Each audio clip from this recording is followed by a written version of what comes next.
Mamma mia, salut les amis et bienvenue dans cette nouvelle vidéo consacrée à React et React Native. Alors comme vous l'avez vu ici, lorsqu'on clique sur le bouton j'ai une nouvelle copine, on incrémente ici le nombre de copines. Dans le cas contraire, on décrémente ici le nombre de copines. Et pour pouvoir incrémenter le nombre de copines, on utilisait la méthode setState pour mettre à jour notre state. Et on prenait ici le compte qu'on avait actuellement au niveau de notre state et on rajoutait la valeur de 1. Ce que vous devez savoir, c'est quoi? Si vous voulez utiliser une valeur d'un élément qui est présent actuellement au niveau de votre précédent state que vous voulez ici mettre à jour, en lieu et place d'utiliser ceci, il est plus recommandé d'utiliser la version de setState qui prend en paramètre une fonction.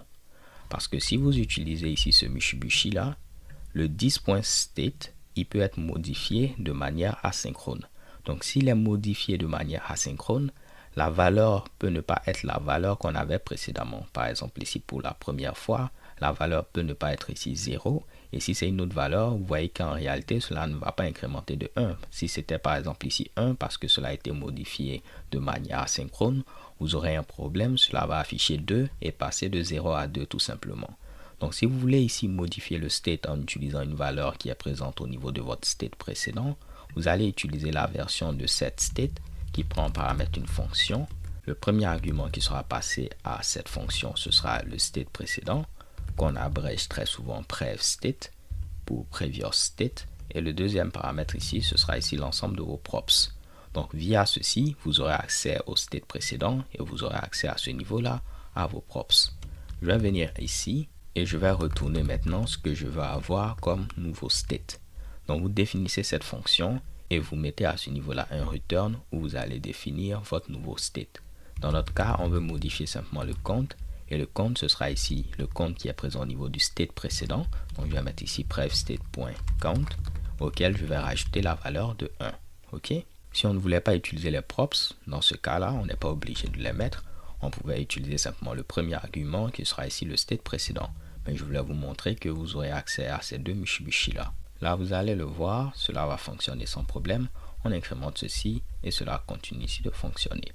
Mais cette manière de faire, c'est la manière la plus recommandée. Comme je vous l'ai dit, ici, je n'ai pas besoin de mettre props si je sais que je ne vais pas l'utiliser. Donc, si vous voulez modifier votre state encore une fois, en utilisant une valeur qui est présente au niveau du state précédent, il est préférable d'utiliser cette version de cette state qui prend en paramètre une fonction. En lieu et place de mettre ici 10.state.count plus 1. Là, je vais garder ici props. À ce niveau-là, ce que je peux faire, c'est quoi? Je vais enlever tout ceci. Je vais le copier, venir à ce niveau-là, le coller.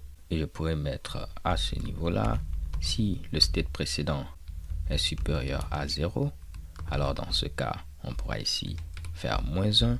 Dans le cas contraire, on met ici tout simplement 0. Donc la nouvelle valeur qu'on va mettre au niveau de notre compte, si le compte est supérieur à 0, pas de problème, on pourra ici le décrémenter. Dans le cas contraire, on retourne ici 0. Et normalement, vous allez voir, cela va fonctionner.